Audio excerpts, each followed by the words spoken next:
Students, कई बार हमारे mind में आता है कि जब हम आईआईटी जेईई और या नीट मेडिकल की प्रिपरेशन कर रहे होते हैं तो कई बार हमारे माइंड में आता है कि केमिस्ट्री जो है उसको कैसे हैंडल किया जाए, क्योंकि आप सब लोग इस बात से मेरी सहमत होंगे कि ये एक ऐसा सब्जेक्ट है जो आपको स्कोर दिलाता है।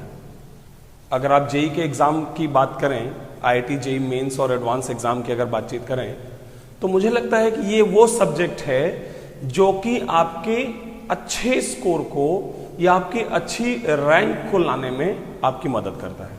क्योंकि केमिस्ट्री के जो क्वेश्चंस आते हैं जनरली उसमें कुछ ऐसे क्वेश्चन जरूर होते हैं जो नॉलेज बेस्ड या फैक्ट बेस्ड होते हैं, चाहे वो आपके सॉल्ट एनालिसिस से रिलेटेड क्वेश्चंस हों, मेटलर्जी में ओर्स वगैरह से रिलेटेड क्वेश्चंस हों, या फिर आप बात कर लें तो पीरियोडिक टेबल के जो एक्सेप्शंस हम लोग पढ़ते हैं पीरियोडिक प्रॉपर्टीज में उससे रिलेटेड हों। तो कई टॉपिक हैं जिन पर हम बात कर सकते हैं। इवन बायोमॉलिक्यूल, मगर मैं ऑर्गेनिक केमिस्ट्री की बात करूं तो बायोमॉलिक्यूल्स, कार्बोहाइड्रेट, प्रोटीन से रिलेटेड, पॉलीमर से रिलेटेड जो क्वेश्चंस होते हैं ये फैक्चुअल होते हैं, मतलब नॉलेज बेस्ड होते हैं। नॉलेज बेस्ड जब मैं कहता हूं तो इसका मतलब है कि आपने लर्न किया हुआ है, आपने मेमोराइज किया हुआ है, आपने कई बार पढ़ा है तो आपको याद हो गया है।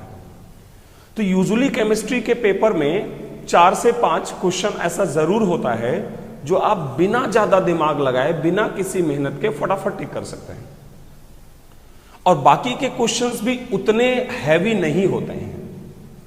एक्चुअली अगर मैं केमिस्ट्री एज अ सब्जेक्ट बात करूं तो उसमें मैथमेटिक्स और फिजिक्स की तरह कुछ भी नहीं हो सकता है। लाइक फिजिक्स और मैथमेटिक्स में आप जो है बहुत सारे डिफरेंट टाइप के नई सिचुएशंस के क्वेश्चंस बना सकते हैं, लेकिन केमिस्ट्री में ऐसा बिल्कुल नहीं, आप लोग जानते हो।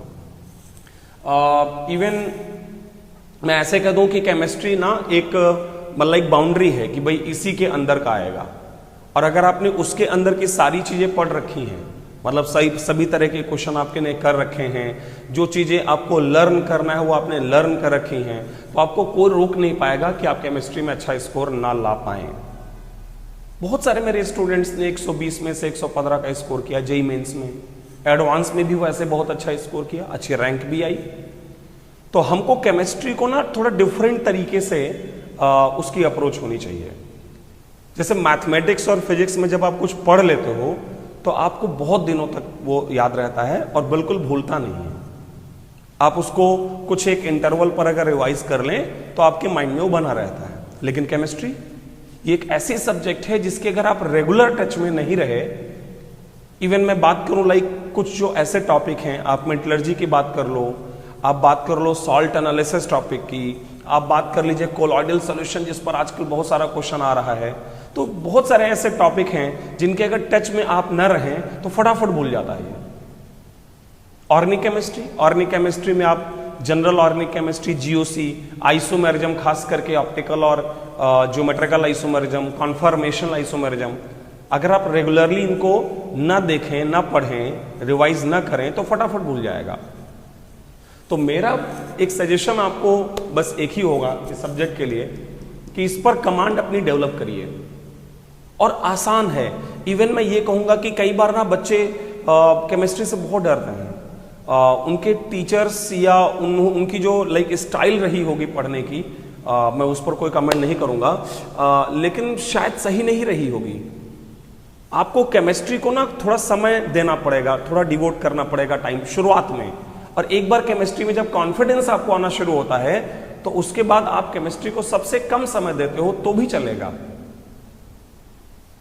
आपको करना क्या पड़ेगा? आपको रेडॉक्स रिएक्शंस, आपको मोल कॉन्सेप्ट अच्छी तरह से, मोल कॉन्सेप्ट में concentration terms, molarity, molality, normality, ये सब बहुत अच्छे से पढ़ना पड़ेगा फिजिकल केमिस्ट्री को स्ट्रॉन्ग करने के लिए। वैसे मैं इनऑर्गेनिक केमिस्ट्री में कहूंगा कि आपको केमिकल बॉन्डिंग और कोऑर्डिनेशन कंपाउंड्स, इन पर बहुत अच्छी कमांड होगी तो बाकी के टॉपिक्स अच्छे से हो जाएंगे। और ऑर्गेनिक केमिस्ट्री की बात करें तो आईयूपीएसी ऑब्वियसली वो एक बेसिक टॉपिक है, वो तो आपको पढ़ना ही है। इसके साथ साथ आपको जनरल ऑर्गेनिक केमिस्ट्री और स्टीरियो आइसोमेरिज्म, इस पर बहुत अच्छा वर्क करना चाहिए।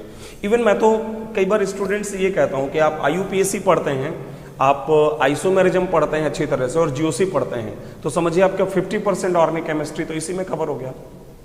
फिर रिएक्शन मैकेनिज्म को समझने में आपको कोई रोक नहीं सकता, आएगा ही समझ में। हाँ, जीओसी अगर नहीं समझ आती है, आपको इलेक्ट्रॉनिक इफेक्ट्स नहीं समझ आते हैं, like resonance, mesomeric, hyper conjugation, field effect, inductive effect, aromatic compounds, ये नहीं आता है समझ में, तो ये आपको परेशान करेगा जब आप रिएक्शन मैकेनिज्म पढ़ने में जाओगे।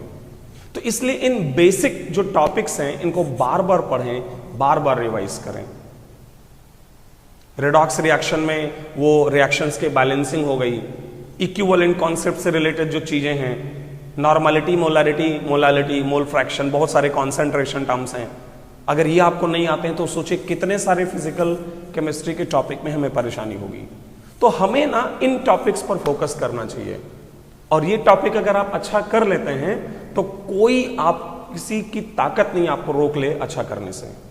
तो इन टॉपिक्स को फोकस करें, कॉन्फिडेंस रखें खुद में कि कर लेंगे। कई बार हम डिमोटिवेट हो जाते हैं, कई बार हमें लगता है कि यार ये मेरे बस की बात नहीं है। यार मुझे लगता है कि हमारे बस की हर चीज है, अनटिल अनलेस हम ईमानदारी से प्रयास नहीं कर रहे हैं। अगर ईमानदारी से प्रयास कर रहे हैं तो होगा ही होगा।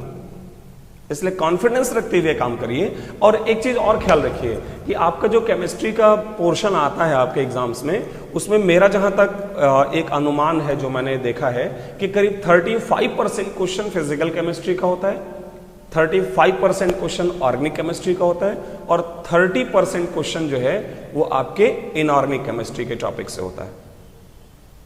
तो आप ये भी नहीं कह सकते कि आप जो है किसी एक पर्टिकुलर पोर्शन को स्ट्रांग कर लें, एक पोर्शन को वीक कर लें। नहीं, हमारा कमांड सभी पोर्शन पर अच्छा होना चाहिए, क्योंकि आज की डेट में हमारा जो क्वेश्चन आता है जेई मेन का और जेई एडवांस्ड का, वो आपका क्वेश्चन सिलेक्टिव टॉपिक्स से नहीं आता है।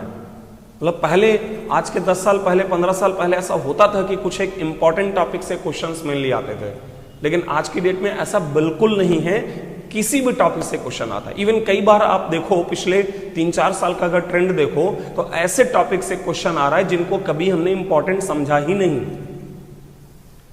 आप उधर ऑर्गेनिक केमिस्ट्री में बायोमोलिक्यूल्स ले लो, पॉलीमर्स ले लो, प्रोटीन के स्ट्रक्चर, डीएनए आरएनए का structure, chemistry in everyday life, environmental chemistry.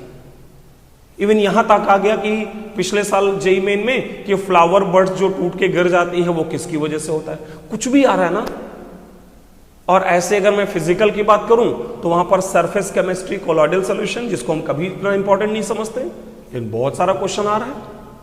Inorganic chemistry में आप देख लीजिए, लगातार आपके 4 टॉपिक से, सॉल्ट एनालिसिस से, मेटलर्जी से, पीरियोडिक प्रॉपर्टीज से, कोऑर्डिनेशन केमिस्ट्री से, केमिकल बॉन्डिंग से, और साथ में अगर मैं एक और टॉपिक जोड़ दूं एटॉमिक स्ट्रक्चर की, श्रोडिंजर्स इक्वेशन पर बेस्ड क्वेश्चन।